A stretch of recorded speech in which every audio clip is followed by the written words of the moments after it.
Todo-Poderoso, Criador dos céus e da terra.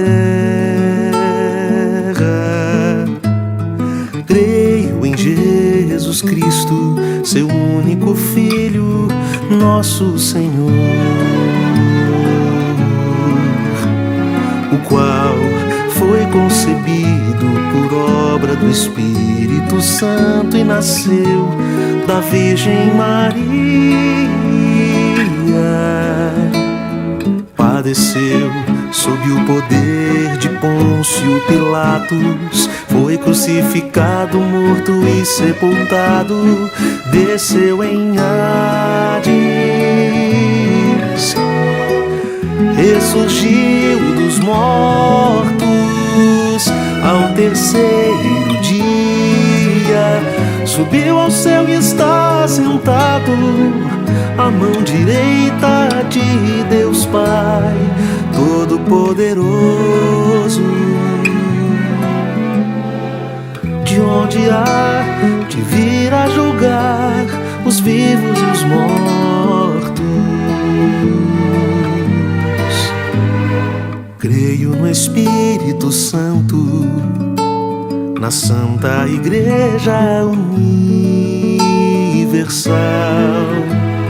na comunhão dos santos, na remissão dos pecados, na ressurreição do corpo, na vida eterna. Amém.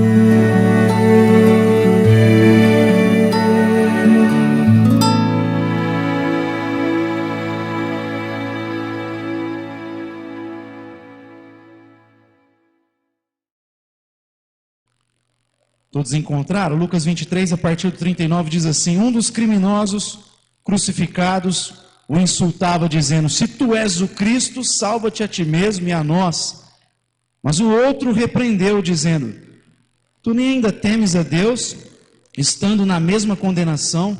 Nós, na verdade, com justiça, pois recebemos o que os nossos feitos mereciam, mas este nenhum mal fez. Então disse: Senhor, lembra-te de mim quando entrares no teu reino. Respondeu-lhe Jesus: em verdade te digo que hoje estarás comigo no paraíso. Até aí. Pai Santo, nós te damos graças pela tua palavra e pedimos que nessa hora teu Espírito venha conduzir essa reflexão, abra as nossas mentes, o nosso coração para absorvermos a tua santa palavra, que é poderosa para transformar cada um de nós, para fortalecer a nossa vida. Que o Senhor ministre de maneira poderosa nos nossos corações. É o que te pedimos em nome do teu Filho Jesus. Amém. Amém, meus irmãos. Eu creio que não existe narrativa nas Escrituras que mais ressaltam esse escândalo da graça de Deus, que mais esmagam o nosso senso meritocrático, esse senso que a gente tem por justiça própria. Não existe talvez uma narrativa que faça isso desabar como essa narrativa. Sujeito que fez o mal a vida inteira, e nos 45 minutos do segundo tempo, antes do Wilson dar o apito, ele fala: Senhor, lembra-te de mim. E Jesus diz: hoje mesmo você vai estar comigo no paraíso. Para nós isso é um choque, é um escândalo. Vamos trazer para o nosso contexto para você entender um pouco. 45 minutos do segundo tempo, o sujeito virar para Jesus e diz: companheiro Jesus. E aí Jesus fala: você vai estar comigo hoje. Vai estar comigo hoje. Ou sei lá, sujeito que fez tantas coisas lá no Maranhão, Sarney, tem misericórdia da minha vida. E Jesus: você vai estar comigo hoje. Porque é graça. Graça é favor imerecido. Você não compra o favor de Deus. É bondade, é amor. E esse texto deixa claro isso para nós. O fato de Jesus estar entre dois criminosos aqui é simbólico. Ele aponta para a divisão da história humana. Cristo é um divisor de águas na história humana. Só existem duas classes de pessoas na história. Só existem dois tipos de pessoas na história. Existem aqueles que se rendem a Cristo Jesus, aqueles que reconhecem o seu senhorio, aqueles que reconhecem que Ele é o Salvador, como foi cantado aqui, e existem aqueles que rejeitam Cristo Jesus. Alguém já disse que por isso o contrário do cristianismo não é o ateísmo, como muita gente imagina hoje. Ao contrário do cristianismo é o ateu. Não, o contrário do cristianismo é a idolatria. Paulo diz: ou você se curva diante do Criador a partir de olhar os feitos dele na criação, ou você se rende em idolatria e passa a deificar a criatura no lugar dele. Não existe outro tipo de opção. Ou você se rende a Deus, ou você se perde na idolatria. Você se perde nos ídolos, sejam eles quais forem. Sejam ídolos de madeira, sejam ídolos de gesso, seja uma ideologia colocada como na categoria divina, que faz você dar respostas que deveriam ser colocadas em Deus, colocar nessas ideologias. Não importa o que coloca-se no lugar de Deus, passa a ser o ídolo, passa a ser o nosso ídolo. E esse texto deixa claro essa divisão. De um lado tem um sujeito que até o final da vida ele continua com um coração perverso, e do outro lado tem um sujeito que foi despertado pela graça de Deus no finalzinho. Sabe aquele gol nos acréscimos que viram a partida? O cara fez o mal a vida inteira. Sabe que ele tem jogos, para quem gosta de futebol, parece injusto. Um time joga mal o jogo inteiro, aí no finalzinho uma bola na área, o cara faz o gol. Mas não é possível, cara. Não é possível um negócio desse. É o jeito que a gente olha para essa situação. Mas não é possível que esse sujeitinho, e Jesus vai decidir salvar esse cara. Isso é graça, é escandaloso para nós. E a gente vê essa diferença. Mas antes da gente falar das diferenças, eu queria acentuar algumas similaridades desses dois sujeitos. Primeiro, eles simbolizam para nós o fracasso humano. Ambos ali não conseguiram cumprir a lei. E Paulo vai dizer que todos pecaram e carecem da glória de Deus. Não há um justo sequer, não há ninguém que entenda, não há ninguém que faça o bem. Todos se perderam nos seus pecados. Todos são incapazes de cumprir as justas exigências de Deus na sua lei. Ninguém é capaz de cumprir aquilo. Aliás, tem gente que pensa, né? Que eu já ouvi muita gente falando: eu nunca roubei, nunca fiz isso, nunca fiz aquilo. Mas ele esquece que algum dia ele mentiu, algum dia ele fez alguma coisa errada, ele cobiçou. E a Bíblia vai dizer: se você deixou de cumprir uma dessas exigências, você é culpado de quebrar a lei inteira diante de Deus. Não há um justo sequer. Esses dois homens deixaram de cumprir a lei dos homens, deixaram de cumprir a lei de Deus. Eles simbolizam esse fracasso humano, essa incapacidade, e estão sendo penalizados. Estão sendo penalizados com a morte. Paulo vai dizer em Romanos 6 que o salário do pecado é a morte. São um símbolo da humanidade, do fracasso da humanidade. Ninguém consegue obter o favor de Deus por meio da obediência à lei. Ninguém consegue fazer isso. Ninguém. Nós somos incapazes. E o texto mostra esse fracasso humano, essa incapacidade humana de obter sucesso através do seu esforço, daquilo que a gente possa produzir por meio das nossas obras. Mas aqui a gente também percebe que eles simbolizam a perversão humana. Não só a incapacidade de cumprir as justas exigências de Deus, mas a gente percebe como a nossa natureza é perversa. Uma das grandes dificuldades de algumas ideologias é essa. Elas acreditam demais na capacidade do homem para fazer o bem, mas elas esquecem de olhar para a história e ver que a história é marcada por sangue. Por quê? Porque o ser humano caiu. A visão cristã é diferente de algumas ideologias otimistas. A visão cristã é: o homem é um ser totalmente depravado. Totalmente depravado. A mente foi afetada, a vontade foi afetada, tudo foi afetado pela queda. O homem é um ser perverso. Dá corda para o ser humano. Sabe por que a gente ainda não se arrebenta nas maldades? Porque a Bíblia diz que Deus está pondo o pé no freio ainda. Ainda está pondo o pé no freio, pela graça dele está freando. Uma das implicações do juízo de Deus, Paulo vai dizer, que eu citei Romanos 1, sabe qual é? Entregar a gente para a nossa perversão. Ele simplesmente tira o pé do freio e fala: então segue aí o seu caminho de autonomia. Você não quer ser senhor da própria vida? Você não quer estabelecer as suas próprias normas? Então eu vou tirar o pé do freio e te entregar os seus próprios caminhos. E aí quando a gente vê a humanidade em caminhos perversos, pode ter certeza que ela está debaixo do juízo de Deus. Deus está tirando o pé do freio. Aqui a gente está vendo a perversão humana contemplada nesses dois ladrões, nesses dois homens que estão sendo punidos ali. Eles estão recebendo a punição, por exemplo, que Barrabás iria receber. A gente às vezes entende isso, que Barrabás era um cara perverso, e mesmo assim pediram para soltar. Você vê, né? Pediram para soltar o cara. Eles estão sendo alvos da mesma punição. Por quê? Porque eram homens perversos. A cruz era para gente perversa, para ameaças. Eles estão simbolizando essa perversão humana, essa completa perversão humana. Eles simbolizam essa natureza caída, essa busca por autonomia, como eu disse, que é um dos grandes problemas do ser humano, né? Ele se entrega aos seus próprios apetites, mas eles também simbolizam a nossa cegueira. Se você já leu as Escrituras, toda ela, leu os Evangelhos, você vai perceber que Mateus fala algumas coisas diferentes dessa narrativa. Mateus, por exemplo, diz que os dois estavam insultando Jesus. Os dois estavam xingando Jesus. Os dois estavam ofendendo Jesus no primeiro momento. Mas Lucas vai dizer que um deles vai acordar. Mas ambos estão cegos no primeiro momento. Por quê? Porque nós somos incapazes pela nossa mente chegar a Deus. Se fosse com base no esforço, não seria graça também.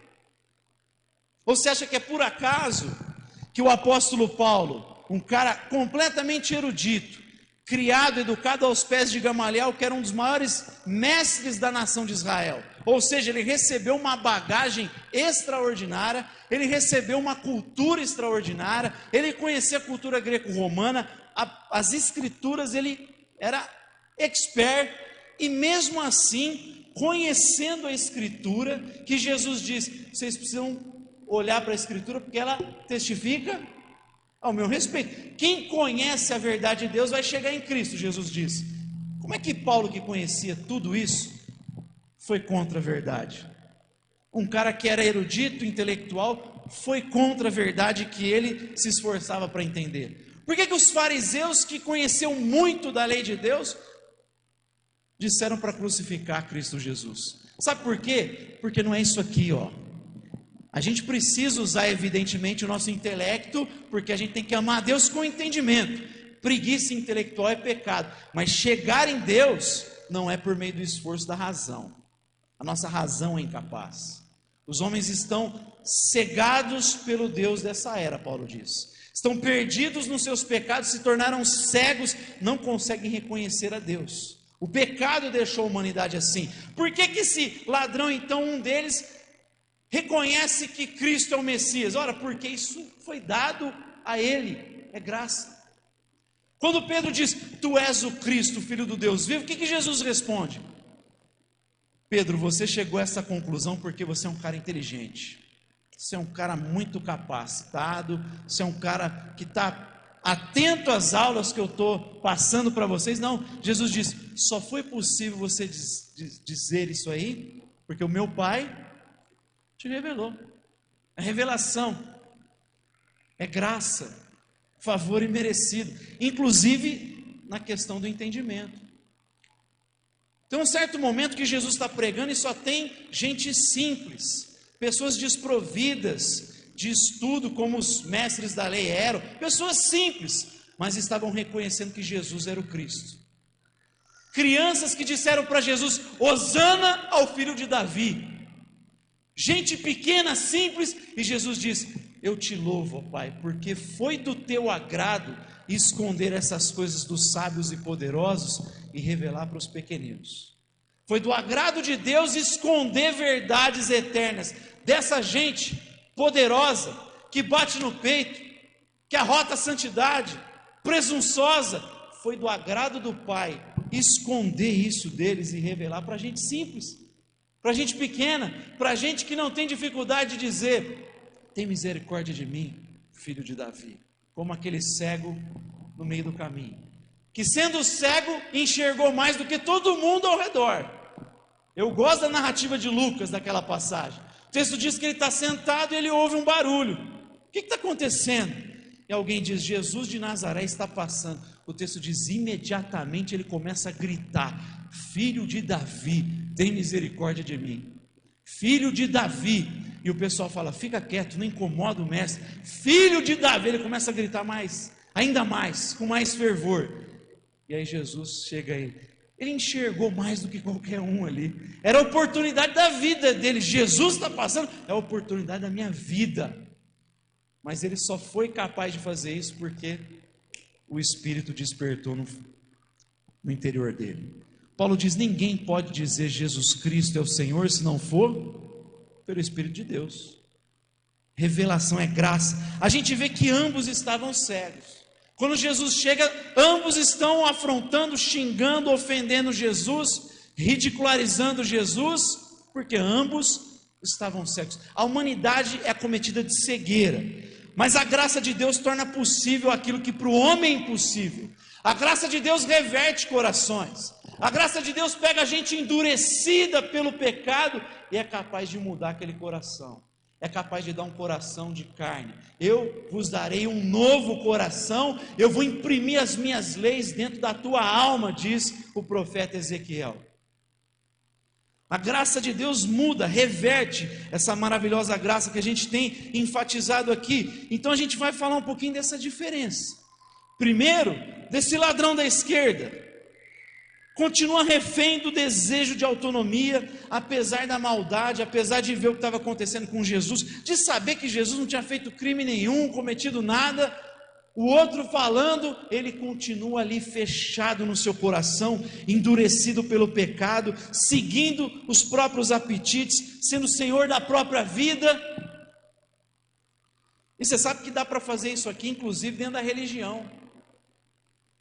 Está cheio de gente endurecido pelo engano do pecado na religião, na igreja, dando vazão para os apetites da carne e usando inclusive a Bíblia para justificar esses apetites terrenos, fazendo teologia para justificar a busca por um materialista, hedonista, a busca pelo prazer, e usam a Bíblia ainda. Está cheio de teologia de coach, da prosperidade, fazendo você olhar para si, não mais para Deus, porque a gente não crê no evangelho da autoajuda, a gente crê no evangelho da ajuda do alto, é diferente, não é autoajuda, você se ajuda, você reconhece o seu potencial, você coloca toda a capacidade em você, você não é autônomo, você é chamado para viver dentro da teonomia das normas divinas. Nós somos chamados para nos render a Cristo Jesus, e Ele ser Senhor da nossa vida, e seguirmos as normas que Ele estabeleceu, porque só assim a vida dá certo. Só você se sujeitando ao manual de instruções humano, para você dar certo na vida.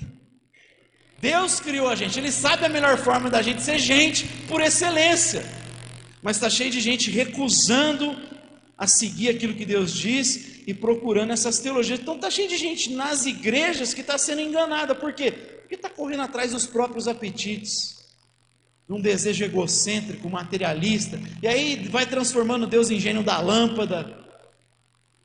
É o famoso em nome de Jesus, sabe? Está cheio de gente aí que ora e acha que em nome de Jesus é a mesma coisa de dizer Shazam. O meu sonho, Senhor, é ter um Camaro amarelo, em nome de Jesus eu vou ter. Aí ele acha que falou Shazam e abriu a porta. Não, não é isso que é em nome de Jesus. Jesus não ensinou isso. Sabe o que é orar em nome de Jesus? É como você agir por procuração, você está autorizado a agir no nome dele. Então você vai orar por aquilo que ele iria orar se estivesse no seu lugar. Será que se Jesus estivesse no nosso lugar, ele oraria pelas coisas que a gente ora? Talvez a gente tirava um monte de oração. Eu vou para o Novo Testamento, em Atos, você vê a igreja primitiva orando, sabe por quê? Para quê? Senhor, dá ousadia para a gente continuar pregando o Evangelho no meio da perseguição. Você vê Paulo dizendo, eu oro para que vocês amem a Cristo e cresçam no conhecimento dEle, da vontade dEle. Eu oro para que vocês sejam um. Eu oro para que Deus abra as portas do caminho da missão, para que a gente tenha sucesso na missão, na evangelização, no trabalho. Tem nada a ver com essas orações egocêntricas que a gente vê hoje. Orando para morar em bairro nobre, orando. Gente, eu não consigo ver isso na vida dos cristãos da igreja primitiva. Aliás, eu não consigo ver isso na história dos grandes homens de Deus da igreja. Isso aí é usar a Bíblia para justificar buscas egocêntricas. A gente cair nesse evangelho aí da autoajuda, ao invés de olhar para o alto e seguir aquilo que Deus colocou. Esse ladrão, primeiro, por mais que ele está vendo o outro, o admoestando, olhando para Cristo, para o próprio Deus encarnado, ele continua fechado no coração e dizendo: desce daí, você não é o cara? Você não é o Messias? Desce e salva a gente. Ele continua fechado no seu coração. Mas por outro lado a gente vê o sujeito que a graça começa a operar. Esse ladrão da direita, ele começa a demonstrar que de fato ele nasceu de novo. Ele começa a dar sinais que a graça mudou ele de maneira instantânea na perspectiva de quem era Jesus. Não que ele estava perfeito, santo, no sentido de reconhecer quem era Cristo Jesus e de ser justificado. Justificação imediata. A gente vê primeiro uma palavra de temor, de espanto. Você não teme, cara? Ele fala para o outro, o ladrão da esquerda. Você não tem temor no coração? Ele já está tomado pelo temor de Deus, pelo espanto de Deus. Porque temor não é um medo somente, a reverência. Temor é você ficar deslumbrado diante da glória de Deus.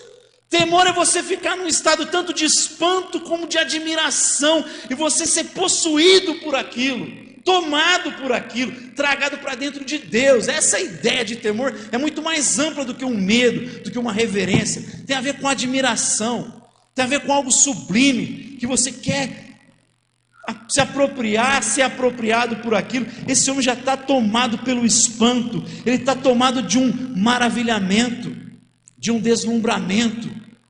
Ele já foi capturado por aquilo, ele está dando sinais. Você não teme? O temor tomou conta do coração dele, mas a gente vê que ele também já começa a pregar. Olha só, acabou de ser despertado, já está pregando para o ladrão da esquerda, já está preocupado com o sujeito da esquerda.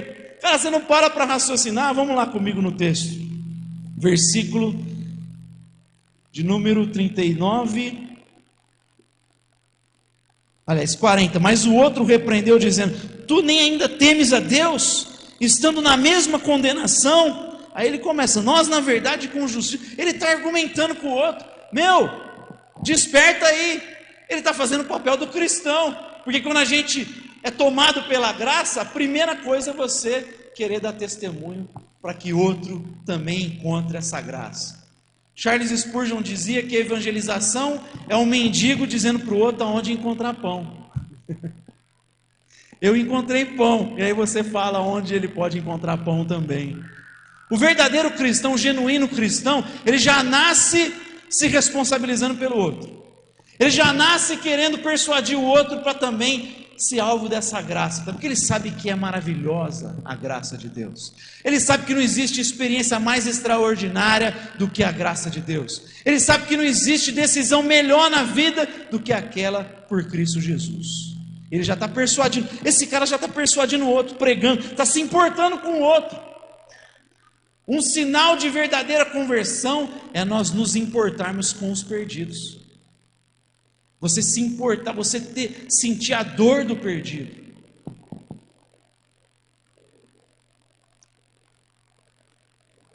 O evangelista Moody, ele tinha um compromisso de tentar converter uma pessoa por dia, pelo menos. Por dia ele tentava persuadir uma pessoa para se decidir por Cristo Jesus, para falar da graça. Todo dia ele pregava para alguém, persuadia alguém. Não era só cruzadas para muita gente.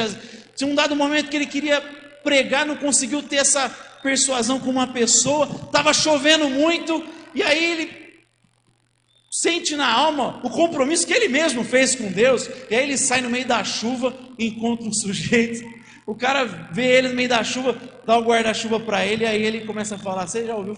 Começa a persuadir o sujeito, pregar, falar da graça de Deus. O genuíno cristão, ele já começa a se comprometer com o outro. Mas a gente vê também nesse ladrão da direita o reconhecimento da culpa.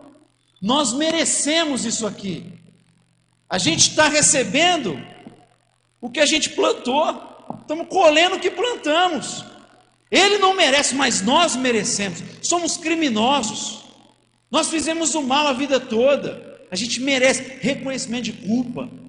Ele reconhece a sua culpa. O Evangelho faz a gente, no primeiro momento, reconhecer a culpa.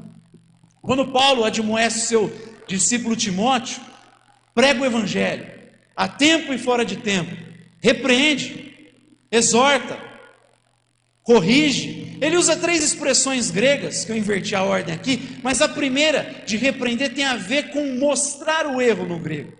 Você mostrar onde está o erro, você mostrar para o outro, persuadir o outro, que ele é culpado diante de Deus. Não dá para pregar o Evangelho se a gente não falar do pecado. Está cheio de gente querendo falar do amor de Deus, mas não está falando que o sujeito tem que se arrepender. Não adianta você falar, eu tenho remédio, se o cara não sabe que está doente. Ué, vai falar, mas e daí que você tem remédio? Eu não te perguntei nada. Só dá para falar do remédio se você falar, você está doente. Temos que convencer o sujeito que ele está doente, que ele tem uma culpa. E no fundo toda a humanidade sabe que carrega uma culpa. Tem psicólogos que trabalham inclusive, lógico, de uma maneira diferente, porque sabe que nós temos culpa. O ser humano tem culpa na sua alma, ele tem um senso que alguma coisa está errada na vida, ele precisa consertar alguma coisa. Às vezes ele não sabe o que é, mas ele tem esse sentimento de culpa. A graça gera isso. Nós reconhecemos a nossa culpa diante de Deus, como também reconhecemos a santidade de Deus. Lembra que eu preguei uma vez sobre Isaías, da culpa? Ele está lá no capítulo 5 falando, ai de ti Damasco, ai de vocês que fazem o mal, ai do outro, ai do ciclano. Mas quando ele vê Deus assentado no alto sublime trono, ele diz, ai de mim. Parou de falar ai para os outros. Quando ele vê Deus, ele fala, ai de mim. Eu estou arrebentado, ai de mim. A culpa, a glória de Deus desperta, mostra a nossa condição, mas a gente também reconhece a santidade de Cristo, a pureza de Cristo Jesus. Ele diz, ele é inocente, ele não merece nada disso, ele é inocente, ele é puro. A graça faz a gente olhar para Cristo, mostra que ele cumpriu de fato a lei de Deus, que ele cumpriu, como eu falei, as justas exigências dessa lei, que ele é o sacrifício perfeito no nosso lugar. A gente reconhece essa santidade, como a verdadeira fé desperta essa capacidade de colocar a confiança totalmente nos méritos de Jesus. É confiar nos méritos de Jesus. Essa é a verdadeira fé. E automaticamente se tornar justo diante do Pai. É você perceber o que é incapaz de obedecer à lei de Deus, perceber que Cristo é santo e cumpriu, e você passa a confiar nos méritos dele totalmente. E se agarrar nos méritos dele até o final. Até o final. Perseverar nisso até o último dia. Você sabe que você é um pecador, mas em Cristo você se torna imediatamente justificado. Quando você tem essa fé em Cristo Jesus, você não precisa mais fazer campanha, dar oferta alta, fazer mais nada. Por quê? Porque em Cristo você se torna imediatamente justo. Justo. Não tem que fazer mais nada. A justificação é imediata. Olha para o ladrão que Jesus está falando para ele. Hoje mesmo. Já está justo. O Pai está olhando para você e como você está debaixo da minha graça, você se tornou justo. Ai de nós se o Pai, a quem nós ofendemos um dia com o nosso pecado, olhar para cada um de nós e não nos ver apoiados em Cristo Jesus. Sabe, debaixo das vestes dele, debaixo de Cristo. Porque só aí a gente é chamado de justo. Só aí. Quando você passa a confiar no seu senso de justiça, que às vezes o cristão faz isso, parece que a gente esquece que é graça, né? Por isso tem que ficar rememorando. C.S. Lewis dizia que nós precisamos lembrar sempre daquilo que acreditamos. O salmista diz, bendize a minha alma ao Senhor, e não se esqueça de nenhum dos seus benefícios. Porque a natureza humana é dada ao esquecimento. Por isso que a fé cristã é a fé da anamnese, da rememoração. Por isso que Jesus fala para a gente celebrar a ceia do Senhor sempre. Sabe por quê? Para você não esquecer. Lembra da graça, lembra de Cristo, lembra do que Ele fez. Às vezes a gente esquece quando fica com aquele sentimento. Você comete um pecado e fica, ai, será? E cristão não precisa ficar nesse será. Porque Cristo morreu não pelos pecados que você cometeu até o dia do batismo. Ele morreu pelos pecados que você vai cometer até o último dia da sua vida. Porque se for até o batismo e depois é por conta própria, não é mais graça. Então está cheio de crente que acha que depois batizou, agora é por conta própria. Olha, vigia, agora eu vou. Não, não é assim. É graça do início ao fim. Louvado seja Deus que é assim, porque se depender da gente. Então você não precisa, por quê? Você também e eu somos pecadores. Lutero dizia assim, simultaneamente justos e pecadores. Que é a frase que eu tanto cito aqui no púlpito, né? Lutero dizia, eu pensei que tinha afogado o velho homem nas águas do batismo, mas eu descobri que o miserável sabe nadar. Vira e mexe, ele aparece. Vira e mexe, ele está aí presente. Mas mesmo com esse sujeito aí presente, um dia ele vai ser totalmente exterminado. Porque o último estágio da salvação é a glorificação. Nós fomos justificados, estamos num processo de santificação, nós estamos ainda na presença do pecado, mas um dia o justo juiz vai vir para dar fim a essa história e nós estaremos livres da presença do pecado. Não vai ter mais presença de pecado. Receberemos um novo corpo, glorificado, como o próprio Cristo recebeu. Isso é graça de Deus. Por isso que Paulo é tão incisivo com os Gálatas. Tem um povo maluco lá dos Gálatas, que começaram com a graça e depois começaram, não, para ser justificado precisa circuncidar. Aí Paulo falou, eu acho que trazendo para a versão atualizada Levi Gabriel, ele fala, vocês estão loucos, mano? Biruleibe, como o pessoal fala, né? Tá doido? Começaram com a graça, agora estão falando de circuncisão para ser justificado. Olha, se tem alguém ensinando um negócio desse aí, que seja maldito. Seja maldito esse, pode ser um anjo, é maldito. Não veio de Deus esse anjo. Se está ensinando você a confiar na própria justiça, que seja maldito. Vai lá ler. Gálatas 1, 8 e 9. É a expressão que Paulo usa. Anátema. E aí ele repete, vou falar de novo. E agora, caps look, né? Maldito. Anátema. Lá no capítulo 3 ele fala assim, Gálatas, quem foi que enfeitiçou vocês? Parece que vocês estão debaixo de um feitiço. Mas que negócio doido é esse? Quem quer viver por conta própria, imediatamente se desliga de Cristo e cai da graça. É isso que é cair da graça. Você passa a confiar na sua própria justiça. Não é um pecado que você fez que não pode ser restaurado. Não é isso. É você deixar de confiar no mérito de Jesus. Ele fala, você se desliga de Cristo e cai da graça. Então, esse homem ele passou a ter essa fé em Cristo. Lembra de mim, Senhor. Ele já está reconhecendo, você é o Messias. Eu aprontei a vida inteira, mas lembra de mim. Isso é genuína fé. E também uma oração súplica arrependida aqui também. Ele está reconhecendo e clamando, lembra de mim, lembra de mim. E aí a gente vai ver o que essa graça faz. O que a graça gera na vida desse homem. Primeiro, as palavras de Jesus para esse homem. Em verdade, te digo. A expressão aqui é a mesma para o amém. Em verdade eu te digo, com toda certeza, você pode ter essa garantia. Ele está dando garantia. É isso que a salvação faz nos filhos de Deus. Ela imprime certeza no nosso coração, tanto de maneira objetiva pelo texto, porque Paulo vai dizer, porque João vai dizer, porque os evangelistas vão dizer, que vocês estão justificados, portanto não há mais condenação para aqueles que estão em Cristo Jesus, porque a lei do Espírito da vida nos libertou da lei do pecado e da morte. É certeza, e uma certeza subjetiva, porque o Espírito testifica ao nosso Espírito que nós somos filhos de Deus. É uma certeza objetiva do texto e subjetiva, ele imprime na alma, e ele coloca o seu Espírito como penhor. Sabe o que é penhor? É garantia. Que aquele que começou a boa obra na nossa vida vai voltar para cumprir. Amém? Ele vai cumprir. Jesus está dizendo para o ladrão, em verdade, pode ter certeza. É o próprio Jesus que está dizendo, tenha certeza, isso que eu estou falando para você é garantido. Se Jesus está dizendo que é garantido, por que eu vou ficar titubeando? Estou salvo hoje, pequei, amanhã eu não estou mais salvo. Aí no outro dia, gente, isso aí é humanismo. Isso aí é confiar na própria justiça, no próprio braço.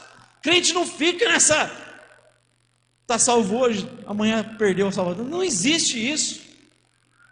Garantido. Tenha certeza, ele está dizendo. Isso é seguro, esteja certo.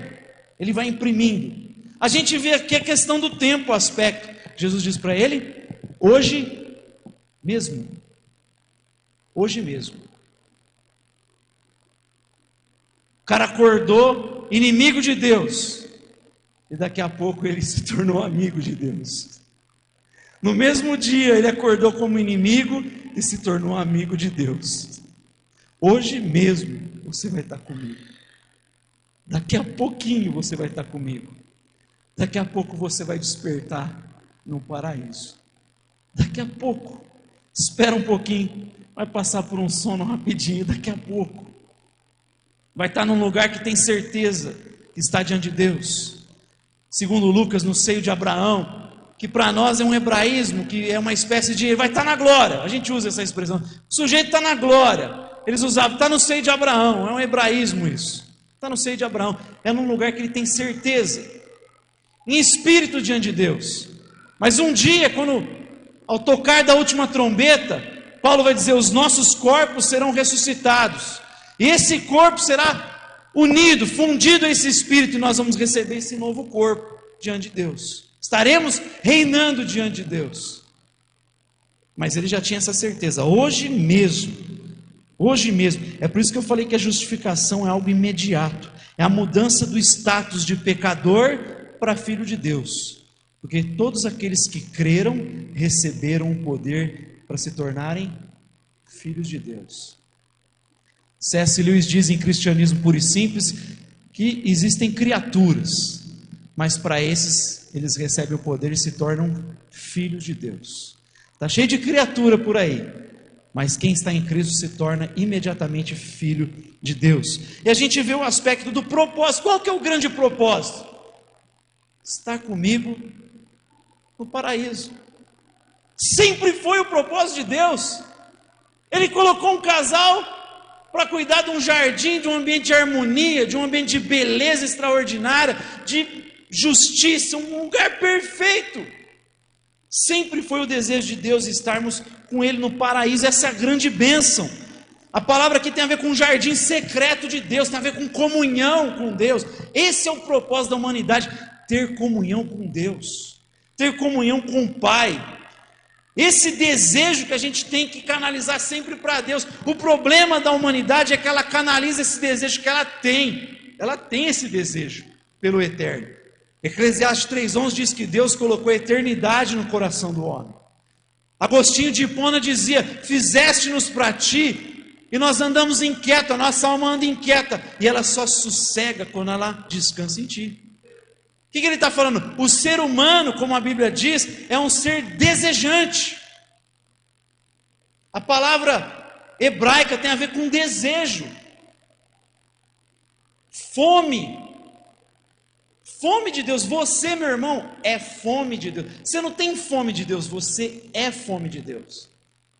A expressão nefesh, no hebraico, tem a ver com fome, apetite.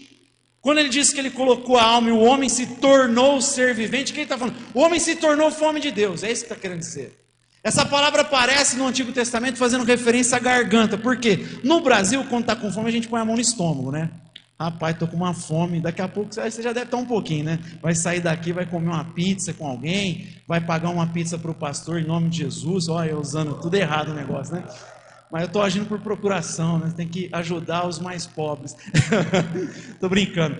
Mas o pessoal punha a mão na garganta. Se ele fosse falar que estava com fome, ele colocaria a mão na garganta. Por isso que usa também a expressão nefesh lá. O que ele está querendo dizer? Você é apetite de Deus. Você tem fome, às vezes, de bens, de comida. Você tem fome de ter uma esposa, um marido, relação sexual. Você tem fome, o ser humano tem fome. Mas você é fome de Deus. Mas aí a humanidade pega essa fome que ela é de Deus e ela joga nas experiências temporárias. Por isso que o ser humano não consegue ser suprido se ele não se rende a Deus. Por isso que você vê o sujeito que trabalha de sol a sol, conquista muitos bens e continua inquieto. Aí ele fala, não, agora eu quero ter uma outra coisa. Não, agora eu quero ter isso. Agora, por que ele vive nessa insaciabilidade? Porque ele está pegando essa fome que ele é de Deus e colocando na fome pelas coisas passageiras. Por quê? Porque o grande propósito da humanidade é viver no paraíso com Deus, no jardim secreto de Deus, é ter comunhão com Deus. Aqui, meus irmãos, a gente vê claramente esses dois tipos de pessoas. Quem rejeita, vira as costas para Deus, e quem reconhece Deus. Quem é acordado, despertado pela graça, ressuscitado pela graça. Vocês estavam mortos nos seus pecados, mas pela graça foram ressuscitados. Alguns Deus ressuscita, essa gente reconhece quando é ressuscitado. Do outro lado está a gente rejeitando até o final, gente presa aos próprios apetites. C.S. Lewis de novo: só existem dois tipos de pessoas, umas que dizem para Deus, seja feita a tua vontade, e outras que Deus diz para elas, faça segundo a tua vontade. Entendeu? Uma está dizendo, seja feita a tua vontade, assim na terra como no céu. A outra é Deus que está dizendo, tá bom, faça igual, como você quer, faça-se a tua vontade. O juízo de Deus é esse: segue a inclinação perversa do teu coração. Eu vou tirar o pé do freio. Eu vou falar que no final dos tempos, segundo muitas linhas, ele vai tirar esse pé. Apesar que a gente pode discutir essa questão aí, não é uma questão fechada, mas Deus, quando vê uma sociedade idolátrica que não reconhece Ele tende a tirar o pé do freio e entregar os próprios apetites. Que tipo de pessoa que a gente quer ser? Se agarre à graça de Deus até o final da sua caminhada. E mais do que isso, tenha prazer em Deus, irmãos. Tenha prazer em estar diante de Deus. Tenha prazer em cultuar, tenha prazer em ter comunhão com seus irmãos. Isso aí é sinal de quem reconheceu a graça. Quem reconhece a graça de Deus não quer viver uma relação exclusiva. Sabe por quê? Porque não dá para você querer se relacionar com cabeça e rejeitar o corpo dele. Quem verdadeiramente entendeu a graça de Deus, abraça o corpo de Cristo com todas as suas diferenças, eu vou te dizer, com todos os seus defeitos, com todas as suas dificuldades. A gente não chegou lá ainda, então vai ter dificuldade. Somos a igreja da revelação, que fala, tu és o Cristo, mas a igreja da cogitação, que quando fala de cruz, fala, isso jamais vai te acontecer. Aí tem que falar, arreda Satanás.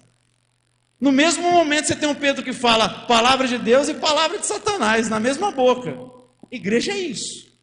Igreja é isso. Tem hora que a gente cogita coisas de homens, tem hora que fala a palavra de Deus. E a gente tem que saber exortar quando é cogitação humana e falar amém para quando é palavra de Deus.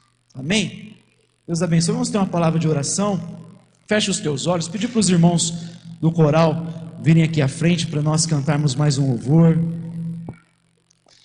Te damos graças, Pai, pela tua santa palavra, que sempre nos encoraja, que abre os nossos olhos, o entendimento do nosso coração para essa verdade, que nós queremos ressaltar aqui, especialmente nesse mês, onde lembramos de um marco tão significativo e importante, quando a tua igreja se voltou para a tua santa palavra, que é o nosso critério de fé, que é a nossa regra de fé. Nós não obtemos o favor de Deus, o teu favor, por meio do nosso esforço, por meio daquilo que pessoas fizeram ao longo da história. Nós não recebemos benefício nenhum de quem já passou, exceto por aquilo que eles nos ensinaram, mas não no sentido de nos tornarmos justos.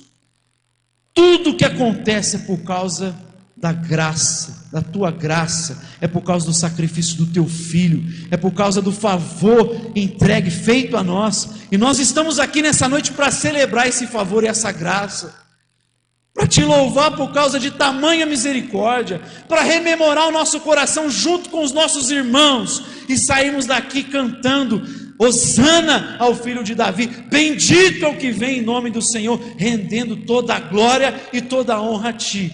Que o Senhor nos ajude a persuadir aqueles que não te conhecem, que o Senhor estenda essa graça na vida dos nossos filhos, da nossa casa, dos nossos familiares, é o que nós te pedimos para o teu louvor e para a tua glória, amém? Aonde está a honra dos orgulhosos? A sabedoria mora com gente humilde. Liberdade, liberdade. Aonde está a honra dos orgulhosos? A sabedoria mora com gente humilde. Liberdade, liberdade. Quero ver as suas palmas aí, ó. Aonde está a honra dos orgulhosos?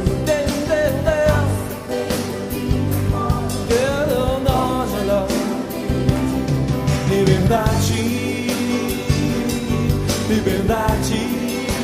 Só vocês aí, ó. Aonde está a honra dos orgulhosos? A sabedoria mora com gente humilde. Liberdade, liberdade. Só vocês viram, hein?